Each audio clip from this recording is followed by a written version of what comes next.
Hi friends, welcome to Madras விருந்து. இன்றைக்கி நம்ம டீ காஃபிக்கு பதில் ரொம்பவே ஹெல்த்தியான ஒரு ட்ரிங்க் தான் செய்ய போகிறோம். டெய்லி குடிக்கிற டீ காஃபி கட் பண்ணிவிட்டு இந்த ஹெல்த்தியான ட்ரிங்க் குடிச்சிட்டு வந்தீங்கன்னா கண் பார்வைக்கு ரொம்பவே நல்லது. இதில் விட்டமின் ஏ இருக்கனால கண் பார்வை நல்லா கூர்மையாகும். இந்த ட்ரிங்க் உடம்புக்கு ரொம்பவே ஆரோக்கியமானது. அது மட்டும் இல்லாமல் ரொம்பவே சுவையானது. நம்ம வீட்டு குட்டீஸ்லேருந்து வயதானவங்க வரைக்கும் தாராளமாக குடிக்கலாம். அது மட்டும் இல்லாமல் ஒரு முறை செஞ்சு வச்சுட்டிங்கன்னா 10 நாள் வரைக்கும் ஸ்டோர் பண்ணலாம். சரிங்க ஃப்ரெண்ட்ஸ், இந்த ரெசிபி எப்படி பண்ணுறதுன்னு வீடியோக்குள்ளே போய் பார்க்கலாம். நான் இந்த ட்ரிங்க் செய்கிறதுக்கு 1/2 கிலோவுக்கும் கொஞ்சம் குறைவாக கேரட் எடுத்திருக்கேன். அதாவது 450 கிராம் அளவுக்கு இருக்கும். நல்லா ஃப்ரெஷ்ஷான கேரட்டாக எடுத்துக்கோங்க. இந்த கேரட்டுடைய மேல் பாகமும் அடிப்பாகமும் கட் பண்ணிவிடுங்க. அடுத்தது கேரட்டுடைய மேல் தோல் முழுமையாக நீக்கிடுங்க. இப்போ இந்த கேரட்டை சின்ன சின்ன பீஸாக கட் பண்ணிக்கோங்க. ரஃபாகவே கட் பண்ணிக்கோங்க, ஏன்னா இந்த கேரட் நம்ம வேக வைக்க தான் போகிறோம்.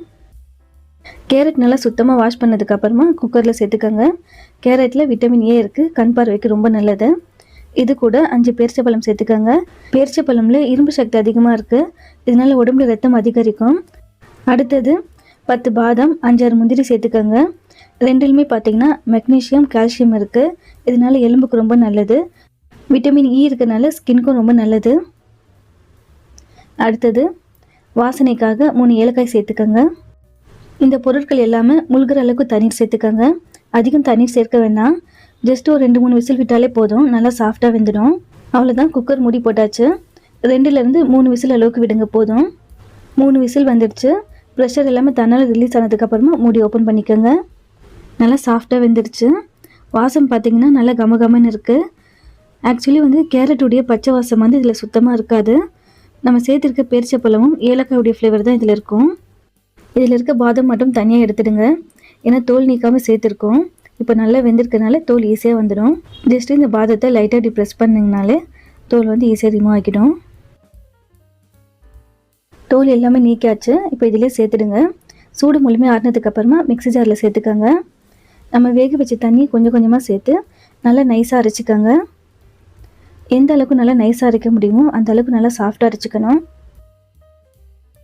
பாருங்கள், நல்லா சாஃப்டாக அரைச்சாச்சு. கையில் எடுத்து லைட்டாக தொட்டு பார்த்தீங்கன்னா நல்லா மை மாதிரி அரைஞ்சிருக்கணும். அரைச்சி இந்த கேரட் கலவையை ஒரு மூடி போட்டு டிஃபன் பாக்ஸில் ஸ்டோர் பண்ணி வச்சுடுங்க. அதாவது 3-4 நாள் வரைக்கும் ஸ்டோர் பண்ணுறதா இருந்தால் ஃப்ரிட்ஜில் நார்மல் செக்ஷனில் ஸ்டோர் பண்ணுங்கள். இதே 10 நாள் வரைக்கும் ஸ்டோர் பண்ணுறதா இருந்தால் ஃப்ரீசரில் ஸ்டோர் பண்ணிக்கோங்க. இப்படி ரெடி பண்ணி வச்சுட்டிங்கன்னா வேலை ரொம்ப ஈஸியாக முடிஞ்சிடும். டீ காஃபிக்கு பதில் நல்ல ஹெல்த்தியான ஒரு ட்ரிங்காகவும் செய்யலாம். சம்மருக்கு உடம்பு நல்லா குளுன்னு இருக்க ஜூஸும் இதில் ரெடி பண்ணலாம். சரிங்க ஃப்ரெண்ட்ஸ், இதெல்லாம் எப்படி பண்ணுறதுன்னு பார்ப்போம். நான் 1/2 லிட்டர் அளவுக்கு பால் எடுத்திருக்கேன். ஒருத்தங்களுக்கு 1 டேபிள் ஸ்பூன் அளவுக்குன்னு சேர்த்துக்கோங்க. 1-2 டேபிள் ஸ்பூன் அளவு கூட சேர்க்கலாம், இன்னும் சுவை தான் அதிகமாகும். நான் 5 பேருக்கு செய்கிறதுனால 5 டேபிள் ஸ்பூன் அளவுக்கு சேர்க்குறேன். கேரட்டில் ஒரு பச்சை வாசம் இருக்கும். இதனாலே பார்த்தீங்கன்னா கேரட் கொஞ்சம் பேர் சாப்பிட மாட்டாங்க. இது மாதிரி செஞ்சு கொடுத்து பாருங்கள். நீங்கள் கேரட் சேர்த்துருக்கிறத சொன்னால் மட்டும்தான் தெரியும்.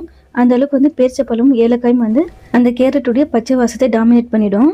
இப்போ பாருங்கள், எல்லாமே நல்லா ஒரு முறை கலந்து விட்டுக்கோங்க. பாலில் சேர்க்கும்போது பார்த்தீங்கன்னா லைட் கலராக தான் இருக்கும். பால் கொதி வந்ததுக்கப்புறமா நல்லா டார்க் கலரில் மாறும். இப்போ பாருங்கள், கலர் நல்லா மாறி அழகான கலரில் இருக்குது. நல்லா கமகமன்னு வாசமாக இருக்குது. 2 கொதி வந்தால் போதும், ஸ்டவ் ஆஃப் பண்ணிவிடுங்க. கேரட்லேயும் பேரிச்சப்பழத்துலேயும் நேச்சுரலாக இனிப்பு சுவை இருக்கும். ஸோ அதனால் இந்த ட்ரிங்க் பார்த்தீங்கன்னா மைல்டான ஒரு இனிப்பு சுவையில் தான் இருக்கும். அதனால் இனிப்பு அதிகமாக சேர்க்கணும்னு அவசியம் இல்லை. நல்லா கொதிச்சிருச்சு. இப்போ ஸ்டவ் ஆஃப் பண்ணிக்கலாம்.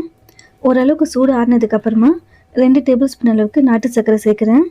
பால் நல்லா சூடாக இருக்கும்போது நாட்டு சர்க்கரை சேர்த்திங்கன்னா திரிஞ்சிடும். ஸோ சூடு கொஞ்சம் ஆறினதுக்கப்புறமா நாட்டு சர்க்கரை சேர்த்து நல்லா கலந்து விட்டுக்கோங்க. பாதாம் முந்திரி சேர்க்குறது கூட ஆப்ஷனல் தான்.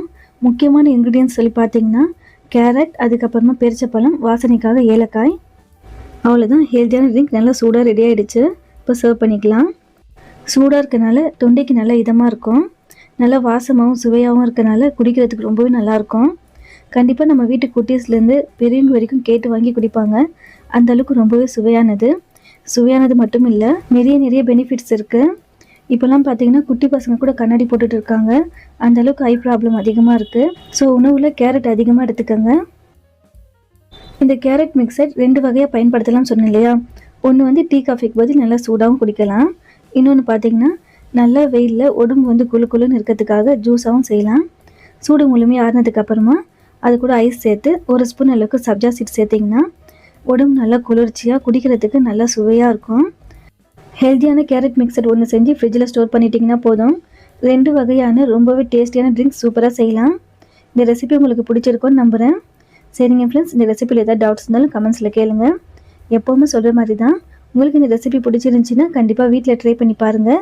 ட்ரை பண்ணி பார்த்துட்டு எப்படி இருக்குன்னு என் கூட கமெண்ட்டில் ஷேர் பண்ணிக்கோங்க. ஃப்ரெண்ட்ஸ், ஃபேமிலி, ரிலேட்டிவ்ஸ் வேறு யாருக்காவது இந்த ரெசிபி தேவைப்பட்டாலும் இந்த வீடியோ ஷேர் பண்ணிவிடுங்க. மறக்காமல் நம்ம மெட்ராஸ் விருந்து சேனலுக்கு சப்ஸ்கிரைப் பண்ணிக்கோங்க. தேங்க்யூ.